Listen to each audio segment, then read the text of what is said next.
The final song, song 6, which is an interesting title, Incense and Myrrh. And this is definitely the most mellow, I guess, of the thing. And obviously, like we've been discussing all along here, this record was written in order of the actual order of the record. So I guess it makes sense that we're going to kind of round everything up with something a little bit different, a little bit mellow, after you've been punished for almost 50 minutes of crushing progressive metal. Right. So people can kind of go, I can breathe for a couple seconds. I think it's a nice closer. Yeah, is that accurate, or are you just like this is just actually, what you came up with? No, it's a little different with this one. Actually, Any Given Day was supposed to be the last song. Any Given Day has the subtitle of Strangers Like Me. And that was the end of the record as far as I was concerned. And John had more to say, and he had some ideas he was working on musically. And he really pushed me. I want to get this out of me. Yeah, and so I felt the album was a little short, but that was just my opinion. And also I had more to say too. So Incense and Myrrh was probably 90% John's. He had some, some guitar parts for it, and he wanted to put it on there. So I worked on it and came up with I'm glad the final arrangement. I'm glad you did, because I really enjoyed that song. And I love it now. I think it's a perfect coda to the whole thing. It fits well with Any Given Day. It was actually Any Given Day was supposed to be the last song, and then we did Incense and Myrrh, and that was going to be one long song, like another 15-minute song. And then we decided at the last minute, I think during mastering, that we should split it off and make it a separate song. So does that mean lyrically those two songs tie together then? Oh yeah. Okay, so very much so. So basically, Incense and Myrrh is kind of the second. It's the ongoing thing of Any Given Day. Absolutely. Right? Yeah. Yes. And I know what incense is, but what is myrrh? Incense and Myrrh is the. I live in California. We don't have myrrh out here.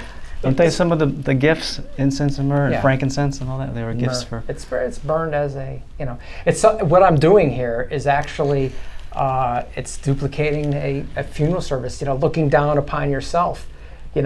Silken red mahogany, beautifully disfigured. There's a lot of terminology used in here where it's indicative of like looking over a body. But what it essentially boils down to is the death of your inner child, which makes life unbearable.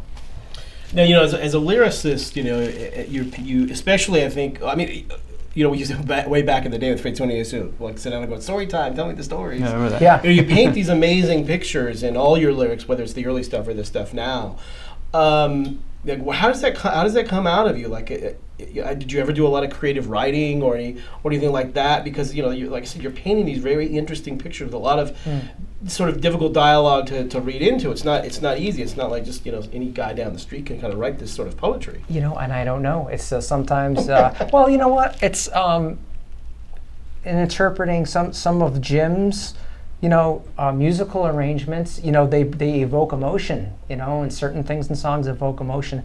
I just think if I can sit, I can get as dark as you want. If I sit in a quiet area and my thoughts get racing, I start thinking too much, I can come up with a lot of But things. there's no formal training, like you didn't have a lot of, you didn't get straight A's in English in school or anything like that? I did pretty good in English, yeah. Pretty good. Yeah. Do you have to? I've done good in English. Yeah. Do you have to, when you're writing these lyrics? Do you like look through sources or anything like that to come up with words? Absolutely. Yeah, I know what I want to say, and I color things up, and there's a certain way I want it to be. So I do absolutely look. I look for the right words. Sometimes it does. The words aren't working, and I rearrange. But when I do finally. Probably just like, in poetry, you find the way you want to say something and it resonates with you, It's like, okay, good, leave that alone. I like that, So now this whole record, there's somewhat of a common theme, as we mentioned, aside from Understanding Last Skies. Did you tell the whole story that you wanted to tell on this, or is there more? I mean, obviously there's going to be more records, so I guess there needs to be more, I think it's never ending. Good. Yeah. That's what we like to hear. Right. Well, that's all 6 songs on the Arch Matheos record, Sympathetic Resonance. Did I say it right? Finally, Absolutely. I think I've finally been beaten into my head about it. Say Thanks for back 10 times real fast. No, I can't do that. Thanks for hanging out and going over everything. Record's out. It's phenomenal, amazing. I really appreciate you guys telling us the story of kind of how everything came about. Thank you. There you go.